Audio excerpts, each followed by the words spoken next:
আসসালামাইকুম সুপ্রিয় দাখিল 2026 বর্ষের সকল শিক্ষার্থীদেরকে জানাচ্ছি অনেক অনেক শুভেচ্ছা। আজকে তোমাদের জন্য একদম ফাইনাল সাজেশন নিয়ে এসেছি ইংরেজি দ্বিতীয় পত্র।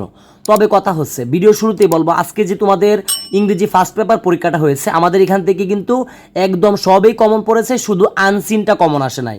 একদম তোমার স্টোরি, তারপর ডায়লগ, সিন প্যাসেজ, বাকি যেগুলো ছিল সব কিছু কমন এসেছে, শুধু আনসিনটা আসে নাই। তো আমরা কখনো ভাবিনি যে আনসিন 26 মার্কস আসবে, তো এটা কোনো ব্যাপার না। তারপরও আমরা দেখলাম যে 90% কমন এসেছে।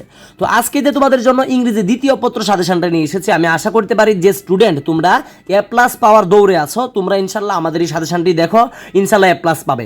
আর যারা তোমরা ফেল করার ভয়ে আছো, ইনশাল্লাহ তুমি ফেল করবে না, তুমিও আমাদের এই সাজেশন থেকে ইনশাল্লাহ তোমরা ফেল না 50-60 মার্ক পাবে, কিছু না পারেও। ঠিক আছে, তো আমি আর কথা বাড়াতে চাচ্ছি না। তো তোমাদের জন্য একদম খুবই সুন্দর করে আমি আজকে সাজিয়েছি যাতে তোমরা সাজেশনটা বুঝতে পারো, অনেকেই বুঝো না।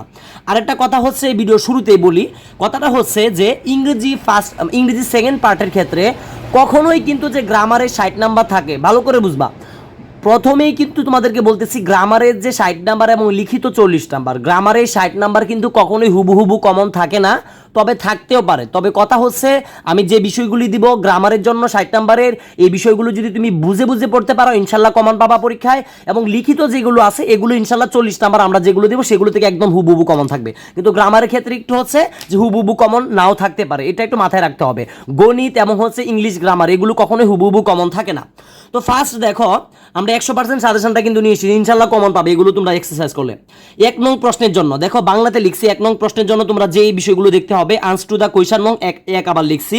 দেখো প্রথমে 1 নং প্রশ্ন তোমাদের থাকবে হচ্ছে উইথ ক্লোজ, অর্থাৎ এখানে তোমাদের ক্লো দেওয়া থাকবে, এখানে মাত্র 5টা দিয়েছি, এই 5টা বুঝে বুঝে পড়বা। এই 5টা কিন্তু তোমাদেরকে বুঝে বুঝে পড়তে হবে, শুধু মুখস্থ করে গেলে হবে না। আমি কি বললাম, গ্রামার কখনোই হুবহু কমন থাকে না, তো এই 5টা তোমাদেরকে কিন্তু পড়তে হবে, ঠিক আছে। তো 1 নাম্বার দিয়েছি, দেখো 1 নাম্বার দিয়েছি টাইম ইজ ভেরি, ঠিক আছে, প্রিজিয়াস থিঙ্ক। তারপরে 2 নাম্বারে দিয়েছি দেখো ইউথ ইজ দ্য বেস্ট। তারপরে দেখো 1 নাম্বার 2 নাম্বার 3 নাম্বারে দিয়েছি স্টুডেন্ট শুড অবজার্ভ। 4 নাম্বারে দিয়েছি ম্যান ইজ দ্য মেকার। 5 নাম্বারে দিয়েছি এন আইডিয়াল টিচার। অর্থাৎ এই যে 5টা দেখতে পাচ্ছ, এই কিন্তু উইথ ক্লোজের জন্য আমি এগুলো দিয়েছি।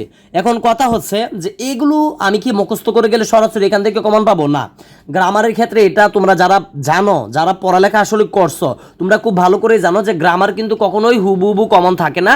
তবে এগুলো যদি তুমি বুঝে শিখে যেতে পারো ইনশাল্লাহ এগুলোর আদলে থাকবে। আর এটা হতে পারে এগুলো থেকে সরাসরি থাকতেও পারে, কারণ বিষয়টা হচ্ছে গ্রামার, এটা তোমাকে বুঝতে হবে। তো তারপরে দেখো 2 নং প্রশ্নের জন্য আমরা এখানে দিয়েছি, এখানেও আমরা 2 নং এর জন্য 5টা দিয়েছি। তো এটা আনসার টু দ্য কোয়েশ্চন নং 2 এভাবে লিখছে, অর্থাৎ পরীক্ষায় 2 নং প্রশ্নে এটা থাকবে, অর্থাৎ সাবস্টিটিউশন টেবল, ঠিক আছে। তো 1 নম্বরে দিয়েছে হচ্ছে তোমার নিউজ পেপার, 2 নম্বরে দিয়েছি এ টিচার, 3 নম্বরে দিয়েছি অ্যাডেকশন।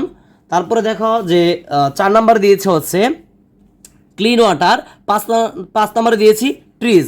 অর্থাৎ আমরা যে তোমাদেরকে এখানে দেখতে পাচ্ছ যে সাবস্টিটিউশন টেবলের জন্য যে 5টা দিছি, এই 5টা যদি ভালো করে পড়ো আশা করতে পারি এগুলো থেকে তোমাদের কমন থাকতে পারে, এবং যদি নাও থাকে এগুলোর আদলে থাকবে, যেহেতু গ্রামার আমি আগেও বলতেছি এখনও বলতেছি, খুব ভালো করে বুঝবা। তারপরে দেখো 3 নং প্রশ্নের জন্য তোমাদেরকে কি আনসার করতে হয়। 3 নং প্রশ্নে তোমাদের রাইট ফর্ম অফ ভার্বস থাকে। তো এখানে দেখো আনসার টু দ্য কোয়েশ্চন নং 3 ইংলিশে লিখেছি যাতে তোমরা খুব ভালো করে বুঝতে পারো, ঠিক আছে। অনেকেই আছো যে এগুলো বুঝো না। তো 1 নং প্রশ্নে দিয়েছে হচ্ছে হেলথ ইজ ওয়েলথ। 2 নাম্বার দিয়েছি এ টিচার। 3 নাম্বারে দিয়েছে হচ্ছে পেট্রিওটিজম, ঠিক আছে। 4 নাম্বারে দিয়েছি walking is a good exercise. 5 নাম্বারে দিয়েছি one day a great poet, ঠিক আছে। অর্থাৎ এই যে 5টা দিছি রাইট ফর্ম অফ ভার্বসের ক্ষেত্রে, তো এইগুলো শিখবা। যদি কপাল ভালো থাকে এই 5টা থেকে একটা কমন থাকতে পারে, আর যদি এই 5টা থেকে না থাকে এগুলোর আদলে থাকবে, এগুলোর নিয়মের ভিতরে থাকবে, এটা বুঝতেই হবে তোমাকে। ইংলিশ গ্রামার আর গণিত কখনোই হুবহু কমন থাকে না, তবে আমরা সব থেকে ইম্পর্টেন্ট 5টা দিছি, এই 5টা থেকে আসার সম্ভাবনা সব থেকে বেশি। আর যদি কমন নাও আসে এই 5টার আদলেই থাকবে। আশা করি একদম ক্লিয়ার হয়েছে। তো ভিডিও শুরুতে আমি আরেকটা কথা বলতে চাচ্ছি, যারা তোমরা আমাদের সাজেশনটি এখনো সংগ্রহ করোনি, স্ক্রিনে দেওয়া হোয়াটসঅ্যাপ নাম্বারে আমাদের সাথে যোগাযোগ করতে পারো। শুভেচ্ছা মূল্য মাত্র 155 টাকা নিচ্ছি, একদম সকল সাবজেক্টের সাজেশন পাবে। আরেকটা কথা হচ্ছে, আমাদের যে ফেসবুক পেজটি আছে এটি এখন পর্যন্ত যারা ফলো করোনি, এই ভিডিওর ডিসক্রিপশন বক্সে আমাদের ফেসবুক পেজের লিঙ্ক দেওয়া থাকবে, অবশ্যই বলবো যে ফেসবুক পেজটি অবশ্যই ফলো করে দিবে। আরেকটা কথা না বললেই নয়, তোমরা যারা এতদিন পর্যন্ত আমার ভিডিও দেখতেছো এখন পর্যন্ত সাবস্ক্রাইব করো নাই, তোমাদেরকে আমি বলবো অবশ্যই ভাইয়া সাবস্ক্রাইব করবে। তোমাদের জন্য অনেক কষ্ট করে আমাদের ভিডিওগুলো তৈরি করতে হয়, তোমাদের একটা সাবস্ক্রাইব আমাদের চ্যানেলের জন্য অনেক উৎসাহ। তো দেখো 4 নং প্রশ্নের জন্য দিয়েছি আনসার টু দ্য কোয়েশ্চন নং 4, ঠিক আছে। চেঞ্জিং সেন্টেন্সের জন্য আমরা এখানে 4টা এনেছি। ইনশাল্লাহ যদি কপাল ভালো থাকে 4টা থেকে হুবহু কমন থাকতে পারে একটা, আর যদি না থাকে এই 4টার আদলে ইনশাল্লাহ থাকবে। 1 নম্বরে দিয়েছি হচ্ছে সাকসেস, 2 নম্বরে দিয়েছি ফেসবুক, ঠিক আছে। 3 নম্বরে দিয়েছি হচ্ছে it is the most used device, ঠিক আছে। তারপরে দিয়েছে হচ্ছে 4 নম্বরে দিয়েছে হচ্ছে ফ্রিডম ফাইটার্স। অর্থাৎ কথা হচ্ছে যে এই চেঞ্জিং সেন্টেন্সের ক্ষেত্রে তোমাকে এই 4টা ভালো করে শিখবা, এই 4টা থেকে থাকা সব থেকে সম্ভাবনা বেশি, আর যদি নাও থাকে সেই ক্ষেত্রে তোমাকে অবশ্যই এই 4টার আদলেই থাকবে, ঠিক আছে। আমি কথাটা হচ্ছে গণিত আর ইংলিশ গ্রামার কখনোই হুবহু কমন থাকে না, ঠিক আছে। তারপরে দেখো 5 নং প্রশ্ন আনসার টু দ্য কোয়েশ্চন নং 5, ট্যাগ কোয়েশ্চন আমরা এখানে কয়টা দিছি, ট্যাগ কোয়েশ্চন এখানে দিছি হচ্ছে 5টা। আমি আশাবাদী এই ট্যাগ কোয়েশ্চনগুলো যদি তোমরা ভালো করে পড়ো ইনশাআল্লাহ এই 5টা থেকে তোমরা কিন্তু একটা কিন্তু কমন পাবে, ঠিক আছে। তো তোমরা একটু মনোযোগ সহকারে দেখো, আমি যে কথাটা বলতেছি এটা তোমাকে মাথায় রাখতে হবে, ঠিক আছে। তো 1 number 2 number 3 number 4 number 5 number এখানে দিচ্ছি, দেখো, ঠিক আছে। ঠিক আছে, পেট্রিয়টিজম 1 নম্বরে যেটা দিছি, 2 নাম্বার টাইম এন্ড টাইট, 3 নম্বরে দিয়েছি এক্সারসাইজ, 4 নম্বরে দিয়েছি হচ্ছে তোমার ক্রিকেট, 5 নম্বরে দিয়েছি আল্লাহ মে এক্সকিউজ, ঠিক আছে। অর্থাৎ এই 5টা যদি পড়ো তাহলে আশাবাদী যে 5টা থেকে তোমরা কমন পাওয়ার সম্ভাবনা সব থেকে বেশি, আর যদি না থাকে ইনশাল্লাহ টেক কোয়েশ্চন থেকেও এর আদলের ভিতরেই থাকবে, যেহেতু বিষয়টা গ্রামার। আমি একটু পরে একটা কথা বলতেছি, আমাকে কেউ ডিস্টার্ব এটা করবা না, যেগুলো পাচ্ছি না। আমাকে অনেকে কমেন্টে বলে, হোয়াটসঅ্যাপে কল দিয়ে বলে যে এগুলো পাচ্ছে না, এগুলো কি তোমাদেরকে শত হাজার স্টুডেন্ট সবারকে আমি এগুলো খুঁজে তোমাদেরকে বের করে দিতে পারবো? তোমরাই বের করতে হবে। তোমরা যখন নিজেরা গাইড থেকে বের করতে পারবা খুঁজে, তখন বুঝতে পারবা তুমি পরীক্ষায় আসতে আনসার করবে। এখন তুমি নিজে বেরই করতে পারো না, তুমি পরীক্ষায় লিখবা কি করে? তো কথা হচ্ছে টেক কোয়েশ্চন গেল, আশা করি ক্লিয়ার। তারপরে দেখো আমরা 6 নং প্রশ্নের জন্য কি শিখতে হবে। 6 নং প্রশ্ন আনসার টু দ্য কোয়েশ্চন নং সং, সাফিক্স এন্ড প্রিফিক্স এগুলো আমরা এখানে অলরেডি 4টা দিয়েছি, 4টা থেকে থাকার সম্ভাবনা সব থেকে বেশি। আর যদি 4টা থেকে তোমাদের পরীক্ষায় না থাকে ইনশাল্লাহ এই 4টার আদলে থাকবে, ঠিক আছে, যেহেতু বিষয়টা গ্রামার। আমি আগেও বলছি এখনো বলতেছি। 1 নম্বরে দিয়েছে হচ্ছে স্মোকিং, 2 নম্বরে দিয়েছি নিউজ পেপার, দিয়েছে হচ্ছে বাংলাদেশ ইজ এ রিভারাইন, 4 নম্বরে দিয়েছি ফুড অ্যাডাল্টারেশন, ঠিক আছে। অর্থাৎ এই সাফিক্স অ্যান্ড প্রিফিক্সের জন্য যদি তোমরা এই বিষয়গুলো শিখো ইনশাল্লাহ এগুলো থেকে থাকার সম্ভাবনা বেশি, যদি এগুলো থেকে সরাসরি কমন না থাকে এর আদলে থাকবে, ক্লিয়ার। তারপরে দেখো 7 নং প্রশ্নের জন্য দিয়েছি আনসার টু দ্য কোয়েশ্চন নং 7, ঠিক আছে। এখানে দিয়েছি হচ্ছে প্রিপোজিশন খুবই একটা সহজ বিষয়, ক্লাস 9-10 প্রিপোজিশন খুবই সহজ, ঠিক আছে। তো আমি বলবো যে প্রিপোজিশনগুলো খুব ভালো করে শিখে ফেলবা। তো এখানে প্রিপোজিশনগুলো আমরা এখানে 4টা দিয়েছি, তো এই 4টার আদলে পরীক্ষা থাকবে। অর্থাৎ প্রিপোজিশন এগুলো মুখস্থর কিছু না, তোমরা যদি এই 4টা আনসার করতে পারো নিজে বাসায় বসে বসে ইনশাল্লাহ যত প্রকার প্রিপোজিশন আসুক তোমরা পারবা। সব থেকে বেশি ইম্পর্টেন্ট গুলো দিয়েছি, এগুলো থেকে থাকা সম্ভাবনা সব থেকে বেশি। আর যদি এগুলো থেকে কমন নাও পড়ে, কারণ যেহেতু এই বিষয়টা গ্রামার, তুমি এগুলো পারা মানে সবকিছু পারা। 1 নম্বরে দিয়েছে হচ্ছে every student want to do, 2 নম্বরে দিয়েছি ম্যান ইজ দ্য আর্কিটেক্ট, 3 নম্বরে দিয়েছে হচ্ছে এ মেন্স লেটার ইজ রেসপেক্টেড, 4 নম্বরে দিয়েছে হচ্ছে ট্রুথফুলনেস, ঠিক আছে। অর্থাৎ কথা হচ্ছে যে প্রিপোজিশন থেকে যাতে আমরা এই 4টা খুব ভালো করে শিখি। মূল কথা হচ্ছে 4টা যদি তুমি বাসায় ভালো করে বুঝে সলভ করতে পারো, পরীক্ষায় তোমার যায় আসুক তুমি আনসার করতে পারবা, তবে এই 4টা থেকে আসার সম্ভাবনা বেশি। এখন হয়তো অনেকে আমাকে কমেন্টে বলবা যে আপনি তো 100% সাজেশন দিচ্ছেন। হ্যাঁ, এটাকে বলা হয় 100% সাজেশন। এইগুলো যদি তুমি বাসায় বুঝে সলভ করতে পারো, তোমাকে আমি গ্যারান্টি দিলাম 100%, 100 থেকে 100 তুমি আনসার করে আসতে পারবা। অবশ্যই বুঝে করতে হবে, মুখস্থ করলে কখনোই হবে না। এগুলো প্যারাগ্রাফ না, এগুলো ডায়লগ না, এগুলো তোমার কম্পোজিশন না যে তুমি শুধু মুখস্থ করবা। এগুলো গ্রামার তোমাকে বুঝতে হবে। গণিতের ক্ষেত্রেও গণিত বুঝতে হয়, মুখস্থ করলে হয় না। তো প্রিপোজিশন গেল, আনসার টু দ্য কোয়েশ্চন নং 7 নম্বর গেল। তো তারপরে আমরা চলে যাচ্ছি হচ্ছে তোমাদের সাথে 8 নং প্রশ্নের জন্য আনসার টু দ্য কোয়েশ্চন নং 8, ঠিক আছে। এখানে দিয়েছে হচ্ছে কানেক্টর এখানে কয়টা দিয়েছি? কানেক্টর দিয়েছি মাত্র 5টা। এই 5টা থেকে সম্ভাবনা সব থেকে বেশি আমরা অ্যানালাইজ করে দেখেছি। তারপরে বলবো এই 5টা যদি তুমি ভালো করে বুঝে পড়তে পারো, যেহেতু বিষয়টা গ্রামার তোমাকে বুঝেই পড়তে হবে, মুখস্থ করার কোনো এখানে মানে তোমাদের অপশনই থাকে না। আমি যেটা বলতেছি কখনোই কেউ মুখস্থ করবে না। তো এই 5টা আছে, 5টা যদি বুঝে করতে পারো ইনশাল্লাহ 5টা থেকে থাকার সম্ভাবনা বেশি। যদি কমন নাও পড়ে এই 5টার আদলে থাকবে। অর্থাৎ যে স্টুডেন্ট এই 5টা ভালো করে আনসার করতে পারবে সে পরীক্ষায় যেভাবে আসুক সে আনসার করতে পারবে। 1 নম্বরে দিয়েছি কি? 1 নম্বরে দিয়েছি হচ্ছে টিচিং, 2 নম্বরে দিয়েছি হচ্ছে স্মোকিং, 3 নম্বরে দিয়েছি মর্নিং ওয়াক, 4 নম্বরে দিয়েছি গোল্ড ইজ ব্রাইট, 5 নম্বরে দিয়েছি হচ্ছে তোমার অনেস্টি। অর্থাৎ এই আমরা যে মানে তোমার মানে অ্যানালাইজ করে দেখেছি যে কানেক্টরের ক্ষেত্রে 5টা থেকে আসার সম্ভাবনা সব থেকে বেশি। তো এই 5টা থেকে যদি নাও আসে, যে স্টুডেন্টে 5টা ভালো করে বুঝে শেষ করতে পারবে, বই থেকে একদম গ্রামার বুঝে, সেই ক্ষেত্রে তার যে কোনো আসুক সে আনসার করতে পারবে। আশা করি ক্লিয়ার। তারপরে দেখো 9 নং প্রশ্নের জন্য দিয়েছে আনসার টু দ্য কোয়েশ্চন নম্বর 9, ঠিক আছে। এখানে দিয়েছে হচ্ছে পাংচুয়েশন এন্ড ক্যাপিটালাইজেশন, ঠিক আছে। পাংচুয়েশন এন্ড ক্যাপিটালাইজেশন খুবই একটা সহজ, এখান থেকে যাতে তোমরা 5টা নাম্বার একদম পাও, ঠিক আছে। পাংচুয়েশনে যেহেতু তোমাদের 5 নাম্বার থাকে, এখান থেকে যাতে 5টা নাম্বার তোমাদের একদম না ছুটে, খুবই সহজ কিন্তু। যেগুলো বলতেছে এগুলো দেখবা, এগুলো একদম সহজ। 1 নম্বর দিয়েছি কি বাংলাদেশ, 2 নম্বরে দিয়েছে আওয়ার ন্যাশনাল ফ্ল্যাগ, 3 নম্বরে দিয়েছে হচ্ছে the teacher said to the boy, তারপর 4 নম্বরে দিয়েছে হচ্ছে তাজমহল। এগুলো থেকে সবসময় বেশি থাকে, তো যে কারণে আমি এগুলোই দিয়েছি। তো এটা কথা না, এগুলো ভালো করে বুঝবা, এগুলো যদি ভালো করে বুঝতে পারো, পাংচুয়েশন খুবই সহজ একটা বিষয় এখান থেকে নাম্বার পাওয়া। তো তোমাকে আমি কি বলবো, এগুলো ভালো করে শিখবা, এগুলো থেকে থাকার সম্ভাবনা বেশি। যেমন তাজমহল থেকে দেওয়ার সম্ভাবনা বেশি আছে, আওয়ার ন্যাশনাল ফ্ল্যাগ থেকে থাকার সম্ভাবনাটা বেশি আছে এই 4টার মধ্যে।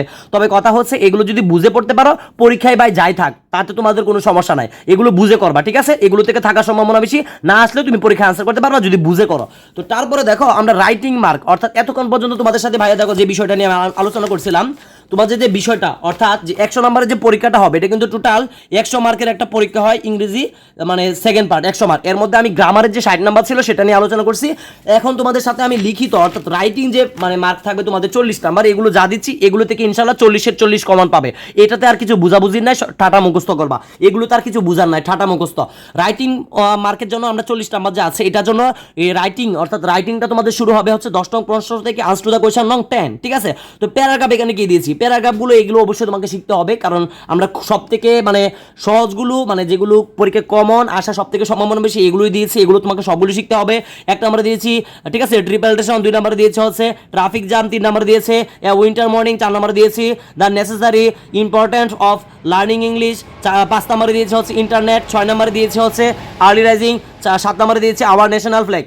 মূল কথা হচ্ছে ভাই 7টাই শিখতে হবে, এই 7টা যদি শিখো ইনশাল্লাহ একটা কমন পাবা। এখন কথা হচ্ছে যে এখন পর্যন্ত 7টা শিখা তোমাদের পক্ষে সম্ভব না, একটা প্যারাগ্রাফ এখন পর্যন্ত শিখো নাই। তোমাকে বলবো ভাই আমাদের ইউটিউব চ্যানেলে যাও, ইউটিউব চ্যানেলে যাওয়ার পর দেখবা দাখিল এক্সাম 2026, এখানে গেলেই দেখতে পারবা যে একটা প্যারাগ্রাফ শিখে কিভাবে সকল প্যারাগ্রাফ লেখা আছে, এটারও একটা ফরম্যাট আছে। সেক্ষেত্রে তোমাকে একটা প্যারাগ্রাফও শিখতে হবে না, একটা প্যারাগ্রাফ শিখলে সব খেলা শেষ, ঠিক আছে। তো আশা করি এগুলো, আর যারা পারো অবশ্যই এগুলো শিখবা, যারা পারো না তোমাদেরকে বলবো আমাদের ইউটিউব চ্যানেলে দাখিল 2026 নামে একটি প্লেলিস্ট আছে, প্লেলিস্টে যাওয়ার পর, ঠিক আছে, এখানে তুমি একটা প্যারাগ্রাফ শিখে কিভাবে যাই পরীক্ষা তুমি আনসার করতে পারবা, এই ভিডিও আছে, ভিডিও দেখে নিবা। আর যারা ভালো স্টুডেন্ট এগুলো অবশ্যই ভালো করে শিখবা, ঠিক আছে। যত নতুন নতুন শব্দ শিখবা তত তুমি সামনের দিকে এগিয়ে যাবা প্যারাগ্রাফগুলো। তো তারপরে দেখো তোমাদের এখানে যে বিষয়টা আছে আনসার টু দ্য কোয়েশ্চন নং 11, অর্থাৎ এখানে হচ্ছে তোমার ইমেল লেটার অ্যাপ্লিকেশন, এটারও কিছু ফরম্যাট আছে যে একটা ইমেল লিখলে কিভাবে অনেকগুলো ইমেল লেখা যায়, এগুলো নিয়ে আমার ইউটিউব চ্যানেলে অলরেডি ভিডিও আপলোড করা আছে, দেখে নিবা। তো এগুলো আমি আর বলতেছি না, ইমেলের জন্য 1টা 2টা 3টা দিছি, 3টা পড়ে নিবা, ঠিক আছে। তারপরে দেখবা যে এখানে তোমার যেমন 1 নম্বরে দিয়েছি ইমেলের ক্ষেত্রে, ঠিক আছে, টু ইউর ফাদার সেন্ডিং সাম মানি, অর্থাৎ যে এইভাবে 3টা আছে 3টা পড়ে নিবা। লেটারের জন্য 2টা দিয়েছি, 2টা দেখবা। এবং অ্যাপ্লিকেশনের জন্য 1টা 2টা 3টা 4টা 5টা দিয়েছি, ঠিক আছে। তো কথা হচ্ছে কি, কথা হচ্ছে যে এখানে যে বিষয়গুলো আছে এগুলো যদি ভালো করে পড়ো, আশাবাদী এগুলো থেকে কমন থাকবে। তবে সব থেকে মজার বিষয় হচ্ছে তোমরা যদি পরীক্ষায় আসে তুমি বলবা যে ইমেলটা আনসার করবা, পরীক্ষায় থাকলে ইমেলটা তুমি আনসার করবা, এগুলো থেকে থাকবে, এগুলোই সবসময় থাকে, এগুলো খুব ভালো করে পড়বা। আর ইমেলের ক্ষেত্রে কিভাবে একটা ইমেল শিখে অনেকগুলো ইমেল লেখা যায় অলরেডি আমাদের ইউটিউব চ্যানেলে ভিডিও আপলোড করা আছে, একটু খুঁজে দেখে নিবা, আমাদের ইউটিউব চ্যানেলে আছে। আর তোমাদের সুবিধার্থে আমি ইমেলটা আমাদের দাখিল 2026 যে প্লে লিস্টটা আছে আমাদের ইউটিউব চ্যানেলে, প্লে লিস্টে থাকবে, প্লে লিস্ট থেকে তোমরা কিন্তু অবশ্যই দেখে নিবা একটা ইমেল লিখে কিভাবে অনেক ইমেল লেখা যায়। ও আশা করি ক্লিয়ার, তোমরা বুঝতে পারছো। 11 নং প্রশ্নের কথাটা তোমাদের সাথে শেষ করলাম। তো সর্বশেষ তোমাদেরকে ভাইয়া নিয়ে এসেছি মানে কম্পোজিশন, যেখান থেকে তোমরা কিন্তু মানে রচনা যেটা আছে 12 নং প্রশ্ন তোমাদের কম্পোজিশন থাকবে। 1 নম্বরে দিয়েছে হচ্ছে নিউজ পেপার, 2 নম্বরে দিয়েছি ইম্পর্টেন্স অফ প্লান্টিং ট্রিজ, 3 নম্বরে দিয়েছে হচ্ছে ডিসিপ্লিন, 4 নম্বরে দিয়েছে হচ্ছে ফুড ইন বাংলাদেশ, 5 নম্বরে দিয়েছি the season you like best, তারপরে 6 নম্বরে দিয়েছে হচ্ছে ফিজিক্যাল এক্সারসাইজ, 7 নম্বরে দিয়েছে হচ্ছে ডিউটি অফ আওয়ার প্যারেন্টস, অর্থাৎ ঠিক আছে কথাটা হচ্ছে যে ডিউটিস টু আওয়ার প্যারেন্টস, অর্থাৎ এখানে যে তোমরা 7টা দেখতে পারতো এই 7টা থেকে ইনশাল্লাহ তোমরা কিন্তু একটা কমন পাবে। তো এখন কথা হচ্ছে যে 7টা তোমার পক্ষে সম্ভব না, 7টা তোমার পক্ষে সম্ভব না, তোমাদেরকে বলবো ভাই কিচ্ছু করার নাই, এগুলো তোমাদেরকে পড়তে হবে। এর থেকে যদি কম দেয় সেক্ষেত্রে তুমি কিন্তু মানে রিস্কে থাকবে। তবে কথা হচ্ছে এগুলো থেকে সব থেকে বেশি যেগুলো ইম্পর্টেন্ট, যারা এখন পর্যন্ত একটাও শিখো নাই, তোমাদেরকে বলবো সবার আগে শিখবা হচ্ছে ডিসিপ্লিন, তারপরে শিখবা হচ্ছে ফিজিক্যাল এক্সারসাইজটা দেখবা, তারপরে দেখবা হচ্ছে নিউজ পেপার দেখবা, তারপরে দেখবা হচ্ছে তোমরা দেখতে পারো ফুড ইন বাংলাদেশ, ঠিক আছে, এটাও দেখতে পারো। এগুলো হচ্ছে বেশি ইম্পর্টেন্ট, ঠিক আছে। এছাড়াও যে বাকিগুলো আছে, ঠিক আছে, এইগুলো দেখবা, ঠিক আছে, যেমন অফ প্লান্টিং ট্রিজ অর্থাৎ ট্রি প্ল্যান্টেশনটা যেটা আছে এটাও কিন্তু খুব ইম্পর্টেন্ট। তো আজকে সাজেশনটি আশা করি তোমাদের জন্য অনেক উপকৃত হয়েছে। তো যারা তোমরা ভিডিওটি ফেসবুকে দেখতেছিলে, তোমরা যারা ফেসবুকে এতক্ষণ পর্যন্ত আমাদের এই ভিডিওটা দেখছো অবশ্যই ফলো করবে, এবং যারা তোমরা এতক্ষণ পর্যন্ত আমাদের এই ভিডিওটি ইউটিউবে দেখছো অবশ্যই একটি সাবস্ক্রাইব করে পাশে থাকবে। আজকের মতো বিদায় নিচ্ছি, সকলের সুস্বাস্থ্য কামনা করে। আসসালামু আলাইকুম রহমতুল্লাহি ওয়া বারাকাতুহু।